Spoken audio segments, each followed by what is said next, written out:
All right, I want to talk about some of the other teams that had big wins today. Gonzaga, they are currently up. I think they're up 19 right now on St. Mary's at home with 15 minutes left in that game. Auburn put up 75 points. They beat Texas A&M 75-58. Walker Kessler, triple-double, 12 points, 12 boards, 11 blocks. Per my sources, that's pretty good. Arizona is down by 14, 8 minutes into the game, and turned it around and won 92-68 at Washington, who before that had been 8-4 in the Pac-12.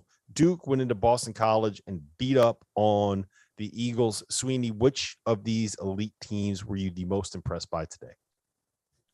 I think Arizona, because we saw again that they just have like a completely different gear, right? I mean, they are doing to Pac-12 opponents what I don't recall another team being this dominant in a power league at times. I mean, they are just mowing through these teams, right? I mean, like you said, they were down 14 in the first half, and by halftime we're up double digits.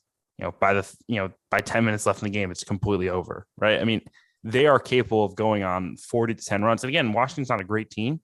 Washington was 8-4 in the Pac-12 coming into today. I mean, they've been scrappy. So I just think it's so obvious when you watch them how talented this Arizona team is, how overwhelming they can be, how good their front court can be.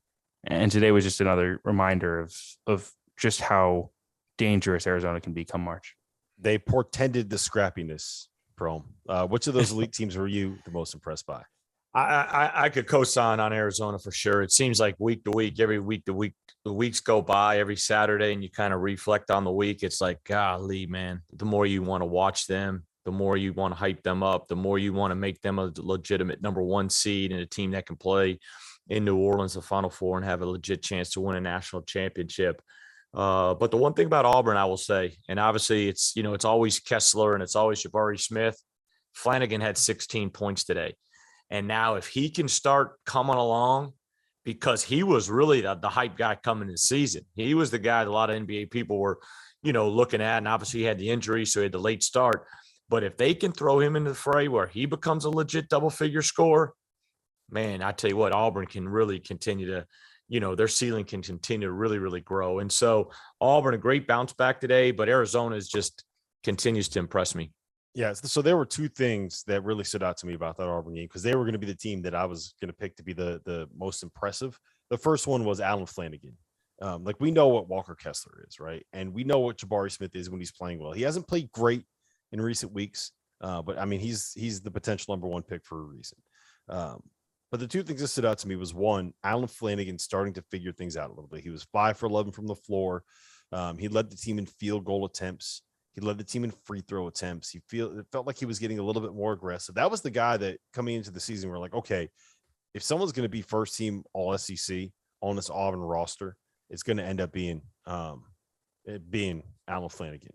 And he hasn't quite been that coming off of the torn Achilles. So getting him back was big. The other thing was Zep Jasper.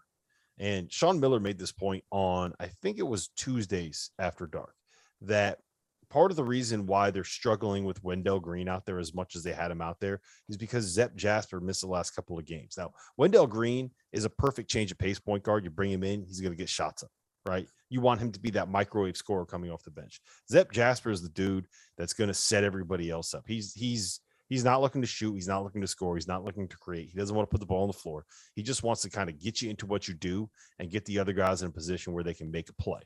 And he's back. And I think you saw that a little bit with their offense. And you saw that a little bit with why they were able to push out to a 15-point lead at halftime. So getting those two guys back in the mix, to me, is what takes Auburn from being I know they're the number one team in the country, whatever. I think that those two guys are what takes them to that next level, so to speak. So Auburn, I know that they lost to Arkansas. Yeah. Fayetteville's never an easy place to play.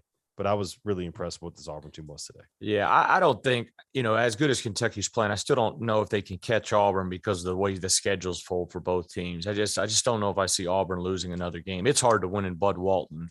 Auburn had their chances down the stretch. Auburn has been terrific all year. Yeah. You know what I hate, Steve? I don't mean to cut you off, Sweeney. I hate? Wendell Green did this at the end of a game today, and we saw JD Notae do it at the end of a game at Alabama for Arkansas, and we saw Jared Bynum do it at the end of the game, at the end of regulation for Providence in their win over DePaul. Why did we just go 1-4 high and then these dudes just settle for step back 28 footers? Like, Well, why? Go to the basket. Yeah, I think Go that's get, the go one get thing. draw foul, Yeah. make a play. Yeah, I think that's the one thing. And I was going to say that in the Auburn game, that's the one thing is, Arkansas is an unbelievable place to play. And we saw that the other night. But Auburn had their chances. And then, like you said, they had the ball, 10 seconds to go, and they get a tough, deep three to win the game. It looks great if it goes in, but, put pressure on the rim. Just like we talked about, you got Kessler on the backside to clean up a miss. You got Jabari Smith. That's the one thing about like Sheboy. How do you get rebound? You got to stay out of rotation against Kentucky. So your big guys aren't coming over to help. But yeah, you hopefully, especially if you're in the bonus, double bonus, get a paint touch, put pressure on the rim, play drive and kick or drop it off to somebody and hopefully be able to get something easier. But, that's the one thing. Auburn, that's one loss. They're fine. I still think they won't be the number one team ranking wise on Monday. Gonzaga will be that, I believe, but I still wouldn't bet against Auburn. Yeah, my 10-second take, Rob, was just going to be that if you believed Auburn was the best team in the country before the Arkansas game, I don't think that game should have changed your mind. Now, maybe you changed your mind because of Georgia. I do have one question real quick. Sure. So you said that this was just the second loss of the season for Auburn, right? Who was the first team to beat them? Oh, man, here we go. Do you guys know? The UConn Huskies. That's right. Listen, was Hurley as upset as he was after that game in the interview room as he was the other night? He was definitely not as upset as he was on Friday night. But listen, we got to pay the bills here real quick. Coming up next, I'm going to tell you why Memphis is unquestionably and definitively back